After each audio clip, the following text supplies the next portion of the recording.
Okey, pagi ini saya akan tunjukkan cara-cara macam mana nak menggunakan osiloskop. Osiloskop yang ada, yang baru, yang kita ada adalah Agilent Technologies DSO-X2022A dengan built-in function generator. Ini button on. Pastikan kabel telah dipasang lengkap dan tekan butang power supply. Ia akan mengambil masa lebih kurang sekitar 20 saat sebelum ianya boleh digunakan.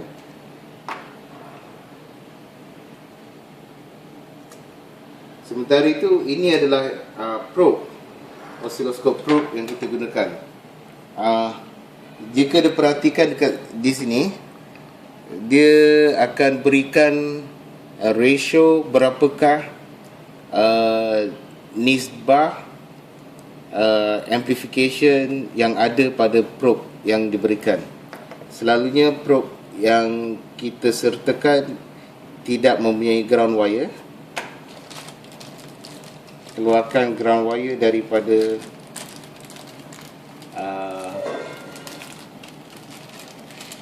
plastik.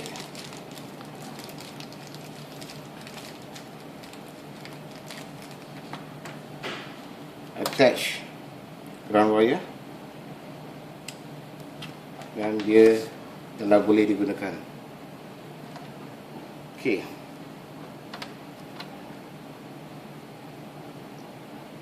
Ini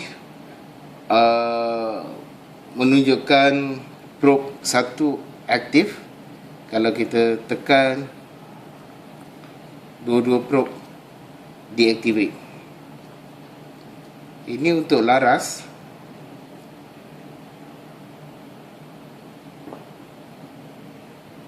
Intensity. Ini coupling. Bila kita masukkan probe, ada beberapa indikator kat sini. So ini coupling, AC couple, DC couple. DC couple akan block DC. AC couple akan pass everything.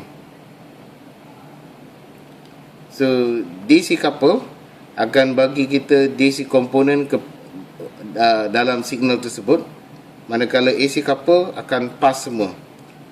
So dia akan block DC, maksudnya kita tak boleh tahu what is the power content dalam signal tersebut. Dia tak boleh measure. This is bandwidth. Dia akan limitkan kepada 20 MHz. Ini unlimited bandwidth sampai 200 MHz. Ini fine, maksudnya signal yang akan dikeluarkan adalah lebih jitu, tapi paparan yang ada pada screen will be slightly slower. Invert, dia akan bagi negative signal pada probe tersebut. Ini probe. Okey. Dekat sini ni ada unit. Kita boleh bagi dalam dua bentuk. Dia boleh jadi current probe ataupun voltage probe. Current probe kita boleh gunakan dia dalam differential. Voltage probe dia akan bagi tahu unit voltage.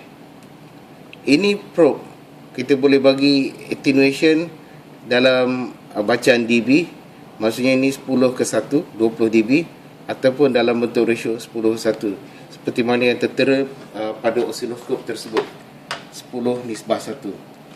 Itu amplification factornya. Okay. Skew rate, sepantas mana dynamic of the probe. So sebelum anda memulakan uji kaji, perlu terlebih dahulu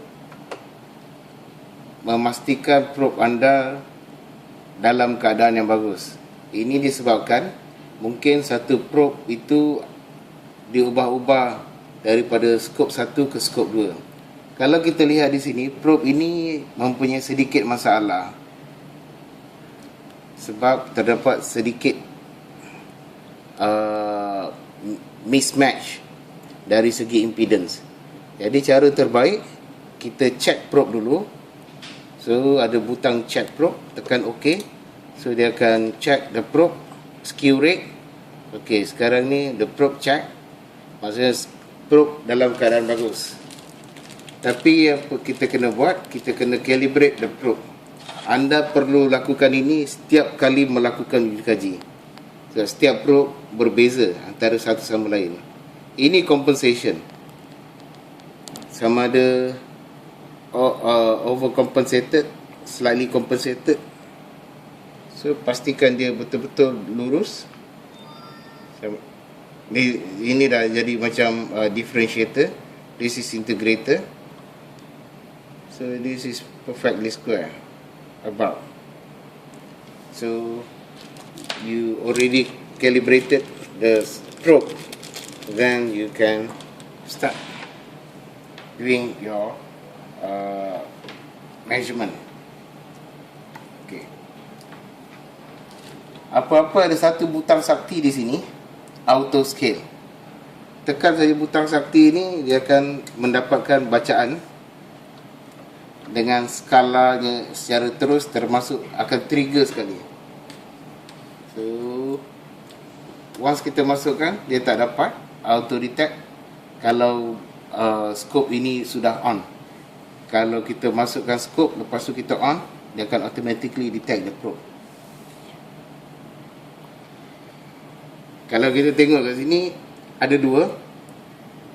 Probe satu kuning 500 mV, probe 2 5 volt.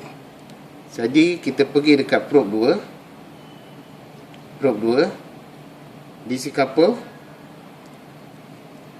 tekan probe, unit M. So ada orang telah merubah probe punya unit. So kita tukar kepada voltage, probe 10 to 1, and then kita boleh check the probe, pastikan probe ini dalam keadaan okey. Dia akan detect skew rate.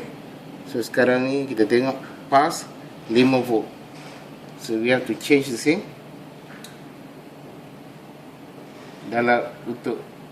dalam unit yang sama, 500 mV.